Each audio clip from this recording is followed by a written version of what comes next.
صحیح بخاری کی ایک روایت میں آتا ہے، حضرت ابو ہریرہ رضی اللہ تعالی عنہ سے مروی ہے کہ رسول اللہ صلی اللہ علیہ وسلم نے فرمایا، وہ بہترین دن جس پر سورج طلوع ہوا جمعہ کا دن ہے۔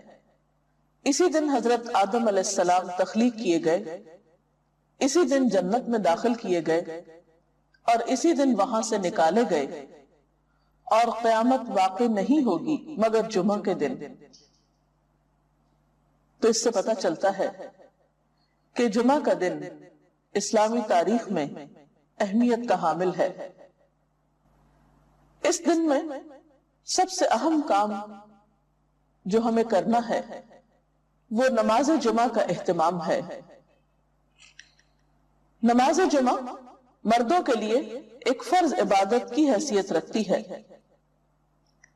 حضرت جابر رضی اللہ تعالی عنہ سے روایت ہے کہ رسول اللہ صلی اللہ علیہ وسلم نے فرمایا، جو شخص اللہ اور یوم آخرت پر ایمان رکھتا ہو اس پر جمعے کے دن جمعہ پڑھنا فرض ہے، سوائے مریض کے، مسافر کے، عورت، بچے یا غلام کے۔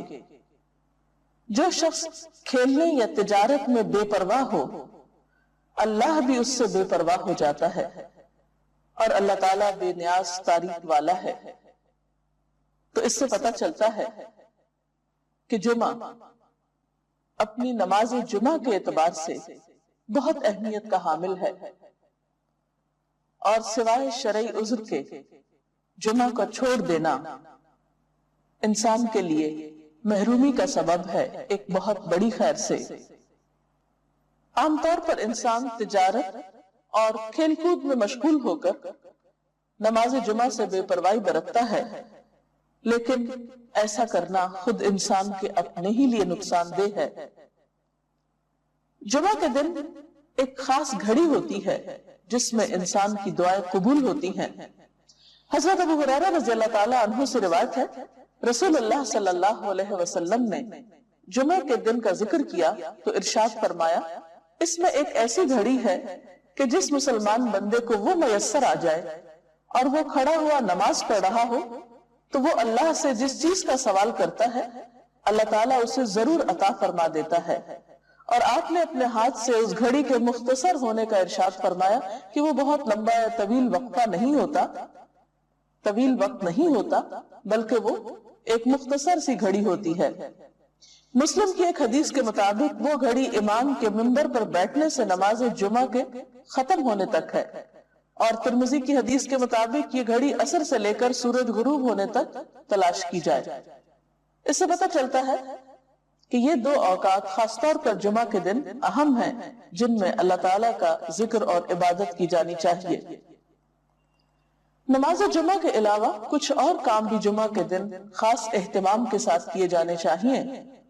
ان میں سب سے پہلی چیز طہارت و پاکیزگی کا اہتمام اور اس کے لیے غسل کرنا۔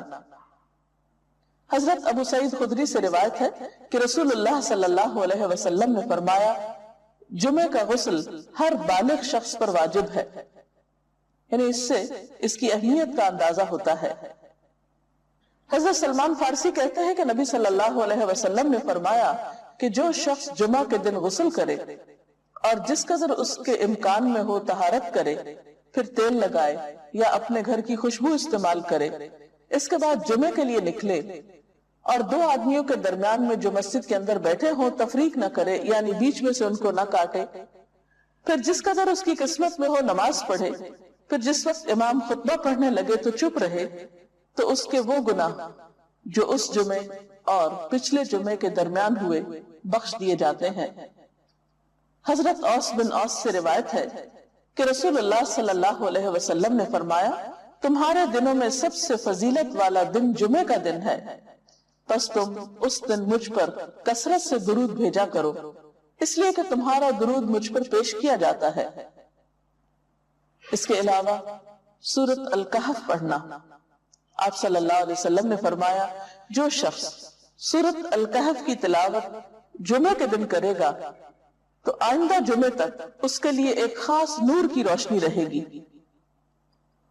سورۃ الکہف 15ویں پارے میں ہے۔ اجر و ثواب کے اعتبار سے بہت بہترین صورت ہے۔ اس کی ابتدائی 10 آیات کے پڑھنے والے کے لیے فتنہ دجال سے محفوظ رہنے کی خوشخبری بھی ہے۔ ان آیات کو یاد بھی کر لینا چاہیے۔ نماز جمعہ ایک فرض نماز ہے۔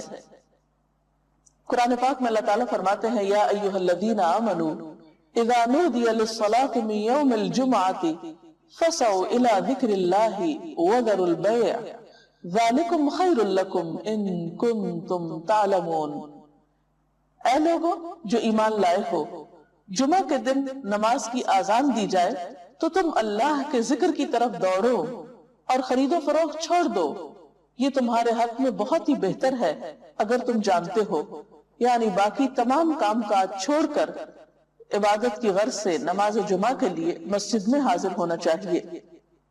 آپ صلی اللہ علیہ وسلم نے نماز جمعہ کی فضیلت بیان کرتے ہوئے فرمایا، جس نے وضو کیا اور اچھے طریقے سے وضو کیا، کیونکہ بعض اوقات ہم تیزی میں وضو کرتے ہیں، کونیاں خشک چھوڑ دیتے ہیں یا پاؤں کی ایڑیاں خشک رہ جاتی ہیں، یا اسی طرح چہرے کو پوری طرح نہیں دھوتے یا صاف نہیں کرتے، تو اس سے وضو صحیح طور پر مکمل نہیں ہوتا۔ تو آپ صلی اللہ علیہ وسلم نے اچھی طرح وضو کرنے کا حکم دیا، فرمایا کہ پھر وہ شخص جمعہ پڑھنے کے لیے آئے اور کان لگا کر خطبہ سنے اور خاموش رہے تو اس کے اس جمعے سے دوسرے جمعے کی درمیانی مدت اور مزید 3 دن کے گناہ معاف کر دیے جاتے ہیں۔ اس میں آپ دیکھ رہے ہیں کہ خاص طور پر خطبے کے وقت خاموشی کا ذکر ہے، کیونکہ اس وقت توجہ کے ساتھ بات سننا نہایت ضروری ہے۔ ایک اور حدیث میں یہ بھی آتا ہے کہ اگر کوئی شخص کسی دوسرے کو خطبے کے دوران یہ کہتا ہے کہ تم چپ ہو جاؤ، یعنی چپ کرانے کے لیے بھی بولتا ہے، تو اسے بھی ایک لغو بات شمار کیا گیا اور ناپسندیدہ قرار دیا گیا۔ نماز جمعہ نہ پڑھنے والوں کے لیے آپ نے وعید بھی سنائی۔